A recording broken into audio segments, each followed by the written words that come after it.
नमस्कार, हमारे YouTube channel LNB electrical में आप सभी का बहुत बहुत स्वागत है। आज हम इस वीडियो में आपको बताने वाले हैं एक ऑटोमेटिक वोल्टेज स्टेबलाइजर की ट्रांसफार्मर वाइंडिंग के बारे में, जिसका स्पेसिफिकेशन है 5 kVA का होगा, 90 वोल्ट टू 290 वोल्ट, 290 वोल्ट तक। ठीक है, 90 से 290 के बीच काम करेगा। तो ये जो वोल्टेज स्टेबलाइजर है, मैं पहले ही बता दे रहा हूँ, कहीं कोई मेरे चैनल पे कई एल्युमिनियम वाइंडिंग के भी है, कॉपर वाइंडिंग के भी है।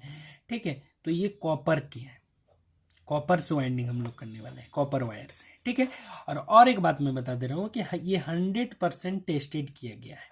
ठीक है, 100% टेस्टेड है इस डाटा के अनुरूप। ठीक है, इसीलिए आप बेहिचक इसे बना सकते हैं, इसी डाटा के अनुसार कोई दुविधा नहीं होगा। ठीक है, और एक बात कि ये जो 5 kVA 90 वोल्ट टू 290 वोल्ट जो हमने ट्रांसफार्मर वाइंडिंग किया था, ये ऑलरेडी 1-1.5 साल से, ठीक है, चल रहा है। बहुत अच्छा इसका रिजल्ट है, हमने नोट डाउन किया है इसका रिजल्ट, बहुत अच्छा रिजल्ट है।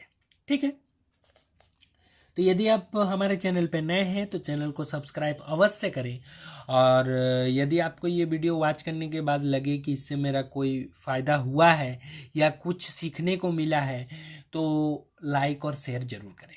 ठीक है, और बेल आइकन प्रेस करना ना भूलें, क्योंकि बेल आइकन जब आप प्रेस कर दीजिएगा, एक बेल का आइकॉन रहेगा। ठीक है, बेल का आइकॉन में यदि आप प्रेस कर देते हैं, घंटी वहाँ बजा देते हैं, तो क्या होगा कि आप, मैं जो भी वीडियो अपलोड करूँ, आपको सबसे पहले उसका नोटिफिकेशन मिल जाएगा। ठीक है, किसी भी टॉपिक पर वीडियो अपलोड करूँ, मिल जाएगा। और इलेक्ट्रिकल से रिलेटेड, प्रैक्टिकल से रिलेटेड मैं बहुत सारे वीडियो अपलोड निरंतर करते रहता हूँ और करता रहूँगा। ठीक है, तो देखिए, ये जो 5 kVA 90 टू 290 वोल्ट का स्टेबलाइजर का मैंने वाइंडिंग प्रोसेस आपको नहीं दिखाया। जब मैं वाइंडिंग कर रहा था ना, तब नहीं दिखाया, क्योंकि आपका भी टाइम वेस्टेज, मेरा भी टाइम वेस्टेज। मैं इंपॉर्टेंट पॉइंट्स को आपसे शेयर कर दूंगा कि कौन कौन से बातों को ध्यान में रखना है। और यदि आप इस लाइन से जुड़े हुए हैं तो आपको तो वाइंडिंग करना ही करना आता होगा। ठीक है, यदि तब भी कहीं आपको दुविधा होगा तो कमेंट कीजिएगा, मैं उसका आंसर दूंगा। तो अब देखिए, ये जो 5 kVA 90 टू 290 वोल्ट का जो हमने ट्रांसफार्मर वाइंडिंग हम करेंगे, तो सबसे पहले हमें कुछ मटेरियल्स की आवश्यकता होगी, जैसे पहला बोबिन। ठीक है, तो बोबिन जो हमें लेना है, बोबिन साइज, तो बोबिन साइज हमें लेना है 8 नंबर 4 इंच। ठीक है, उसका जो स्टेक होगा ना, 8 नंबर 4 इंच। दूसरा हमें लेना है लेमिनेशन का साइज, यानी कि कोर साइज। तो कोर साइज जो लेना है हमें 8 नंबर लेना है। ठीक है, तीसरा हमें लेना है वायर साइज। तो वायर साइज हमें लेना है, एक HWG लेना है 12, और एक HWG लेना है 22 नंबर जो गेज का वायर है ना, ये एकदम कम लेना है, वो 22-23 टर्न के लिए। ठीक है, ये वाला 22 नंबर 12 लेना है आपको। 12 लगभग आपको अप्रॉक्स 5.5 kg, ठीक है, लेना है। 5 किलो 500 ग्राम के लगभग आपको वायर लेना है। मैंने आपको किलोग्राम में भी बता दिया। ठीक है, 12 नंबर, और ये जो 22 नंबर, ये 23-24 टन के लिए कुछ 50-60-70 ग्राम यदि आपके पास उपलब्ध हो तो उसी से काम चल जाएगा। ठीक है, तो बोबिन साइज, 8 नंबर 4 इंच, ये बेकालाइट या एपॉक्सी ग्लास सीट की बनी हुई। ठीक है, एपॉक्सी ग्लास सीट की बनी हुई आप बोबिन ले सकते हैं, बाजार में भी उपलब्ध हो जाता है। यदि नहीं उपलब्ध है तो आप ये ऐसा एपॉक्सी सीट लेकर बना सकते हैं, कोई दुविधा वाली बात नहीं है। कोर जो है ये CRGO ही ले। ठीक है, जंग लगा टूटा फूटा कोर नहीं डाल दे। ठीक है, इन बातों का ध्यान रखें। और मैं कुछ इंपॉर्टेंट पॉइंट्स में आपसे साझा करूंगा।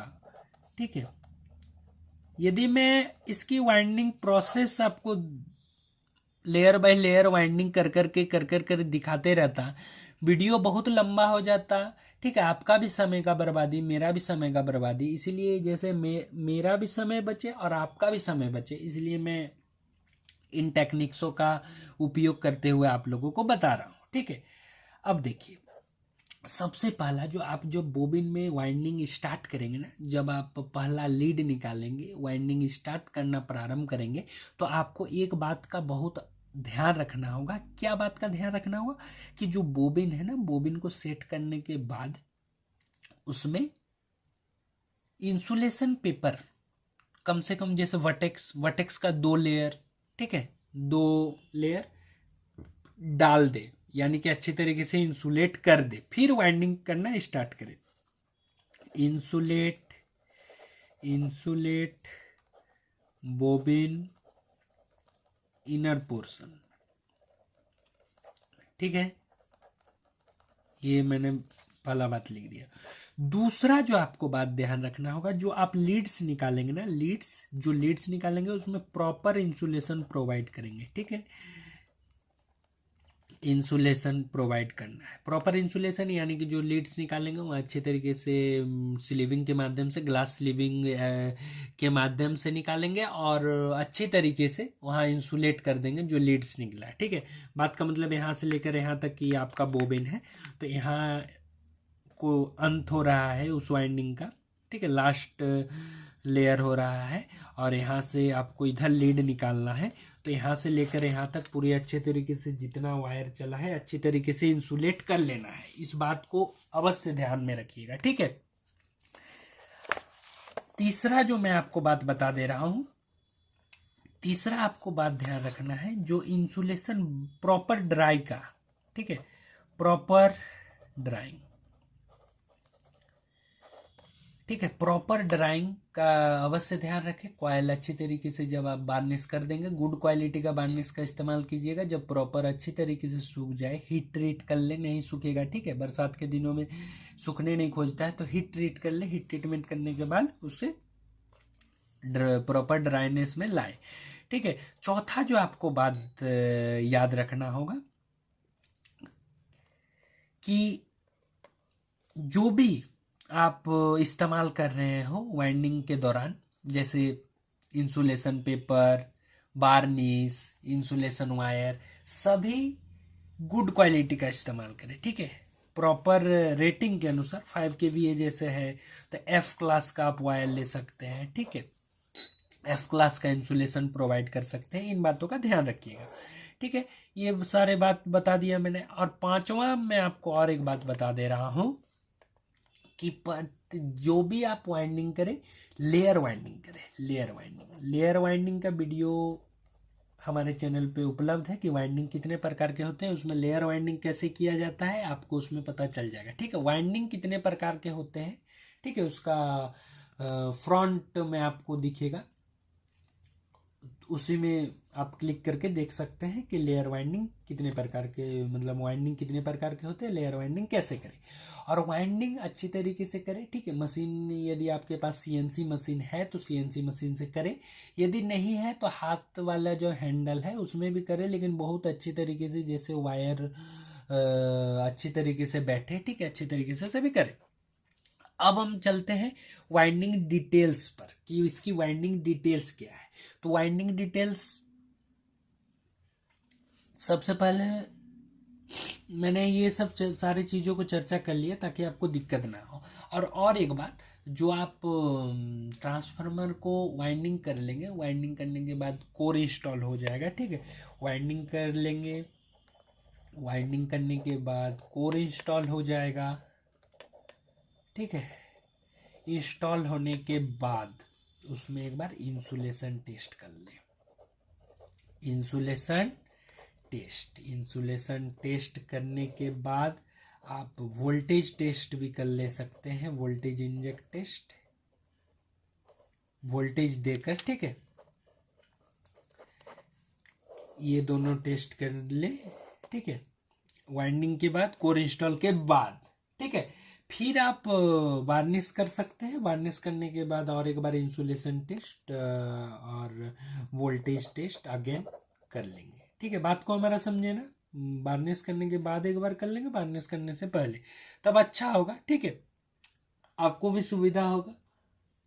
अब देखिए इसकी वाइंडिंग डाटा पे चलते हैं। तो वाइंडिंग जो डाटा है ना, हमें मैं आपको बता दे रहा हूँ। वाइंडिंग डाटा,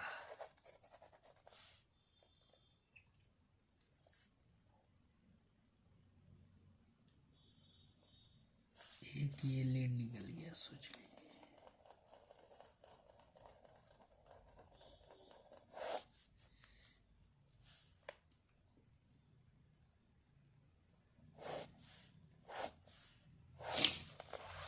ये टेपिंग सब है, ठीक है, देख लीजिए ध्यान से। ये 0 वोल्ट हो गया, ये 290 वोल्ट हो गया, ठीक है। अब देखिए, सबसे पहले हमें कौन से गेज का वायर लेना है? 12 नंबर, SWG 12 नंबर। 12 नंबर का जो हमने यहाँ लिखा था ना, इनामेल्ड कॉपर वायर, उसी को लेना है। 12 नंबर गेज का वायर लेना है। 12 नंबर गेज की वायर से यहाँ से हमने वाइंडिंग शुरू किया। सबसे पहले 129 टर्न वाइंड करना है, ठीक है। फिर हमें वाइंड करना है, फिर हमें एक लीड निकालना है। इसको हम लोग मान लेते हैं 1 नंबर लीड, इसको 2, इसको 3, इसको 4 और इसको 5, ठीक है। तो 1 नंबर लीड से हम इस शुरू करेंगे। 1 नंबर एक बार लीड निकालेंगे, फिर वाइंडिंग करेंगे 129 टर्न, फिर एक 2 नंबर लीड निकालेंगे, फिर हम वाइंड करेंगे 59 टर्न, फिर हम वाइंड करेंगे, फिर हम एक तीसरा लीड निकालेंगे, जो ठीक है, तीसरा लीड निकालेंगे 59 टर्न के बाद, फिर हम वाइंडिंग करना जो स्टार्ट करेंगे, फिर हम 38 टर्न वाइंडिंग करेंगे। 38 टर्न वाइंड करने के बाद चौथा लीड निकालेंगे, फिर हम 47 टर्न वाइंड करेंगे और एक 290 वोल्ट यानी कि 5वां लीड निकालेंगे। ये हो गया ट्रांसफार्मर का वाइंडिंग। अब देखिए, ये वाइंडिंग कंप्लीट जब हो जाएगी, कंप्लीट हो जाने के बाद किट के लिए यानी कि रिले के लिए आपको 24 वोल्ट की आवश्यकता होगी।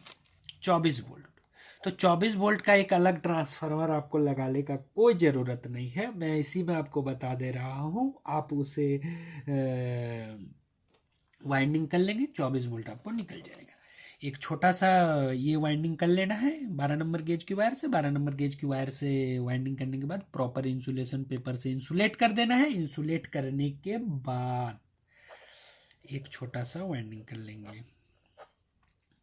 ये हो गया 0 वोल्ट, ये हो गया 24 वोल्ट और एक 26 वोल्ट, यानी कि थोड़ा मोड़ा जब वोल्टेज इधर उधर यदि है तो हमने और एक 2 वोल्ट ज़्यादा बढ़ा के एक वाइंडिंग कर लिया है, ठीक है। तो आपको 23 टर्न वाइंड करना है।